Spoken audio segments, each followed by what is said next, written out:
Back to the Daily Report and welcome to the marketplace. Tonight, we're going to be dissecting the film industry. Of course, already in studio, we have the people who are going to help us dissect this particular sector. How much is it bringing in? How exactly are the people faring on? And are the people within this sector being appreciated and helped to reach, of course, their goals? Already in studio, we have Timothy Odhiambo, who is the CEO of the Kenya Film Commission. And we have Ian Isaboke, who is a household name, who's just going to be telling us how things are on the ground. I'll start with you, Timothy.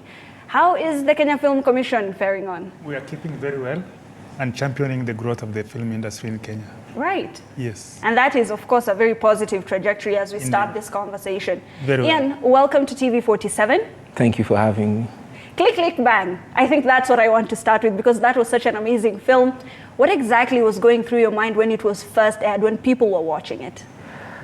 When people are watching, I was hoping I was just truthful as possible to the character that I was playing. Right. And true to the word, the audience loved it. Mm-hmm. And it's a character that I grew up around such people. I grew up in Kibra, so right. I grew up around such people. So doing research for the role was a little bit easier than the other roles that I've ever been in. Right. So it was amazing playing it, and it was more amazing to watch people interact with the character and the whole film at large, because right. it was an amazing team who put the movie together. Abel wrote an amazing script. Mm-hmm. Phil and Michael Smalls did an amazing job directing it, and collaborating with the other artists was also amazing generally, and the reception of the audience, I mean, that's all we have. As an artist, that's all you ever want, to make a piece of art and have the audience interact with it. That brings the art full circle. Right. Yeah. And of course, as we continue to discuss this particular venture, the world of art, the orange economy, we just want to know if other people resonate with what you're saying. Of course, Mr. Timothy, if we could just look at a few statistics right now. The Kenyan film industry directly employs, and this is according to the Kenya National Bureau of Statistics, around 130,000 people, and it accounts for about 4.5% of the employed workforce, and only 30% to 40% are women. But these are statistics from 2019. Right now, how do you think the Kenyan film industry is faring on? From the survey we published last year in December, the survey that was undertaken by the Kenya National Bureau of Statistics in 2022, the total contribution of the film industry to the exchequer was 38 billion shillings. Right. And I believe that is an understatement because this was the very first ever survey that we ever undertook to ascertain how the film industry is contributing economically to the national GDP. Right. You're saying almost 40 billion. Almost 40 billion. And remember, this was a first. Kenya National Bureau of Statistics had never done any survey as far as the film industry is concerned. So for us, this was a very good start. It's just an indicator of how far we can be able to go. Right. And I think as we progress going into the future, with the right impetus, we can be able to contribute a lot more.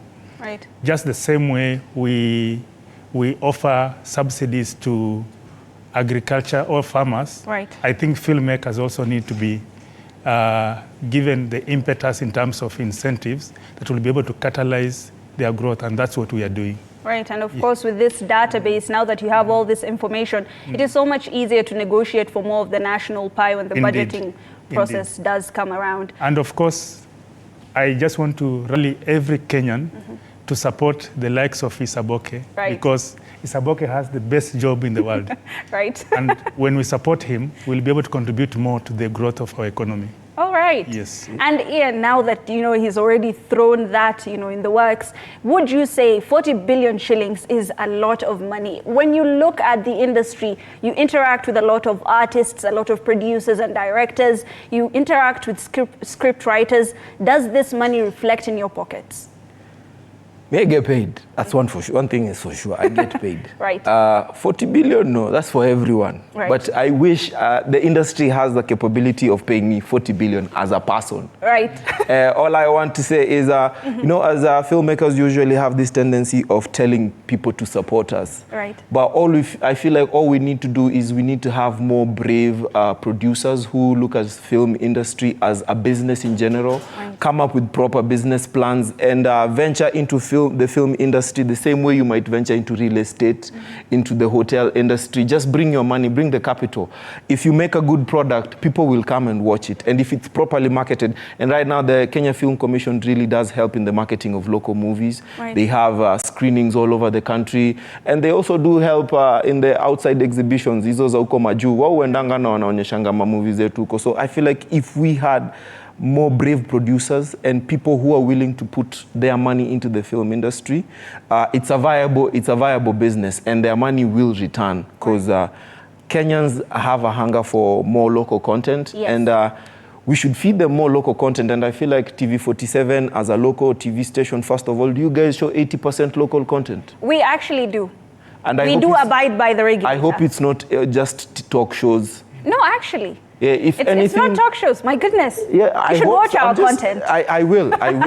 Most of the time I'm on set creating entertainment for this lovely Kenyan. Fantastic. But all I'm hoping for is like more TV stations could take up independent producers and bring them into the fold so that they can employ their expertise and create more local shows. That means we'll have more artists getting paid, because if anything, the president keeps saying that he wants to create more employment for the youth. And I feel like entertainment is one of the places where you can create a lot more employment for a lot more youth, because right. tuko wengi. Yes.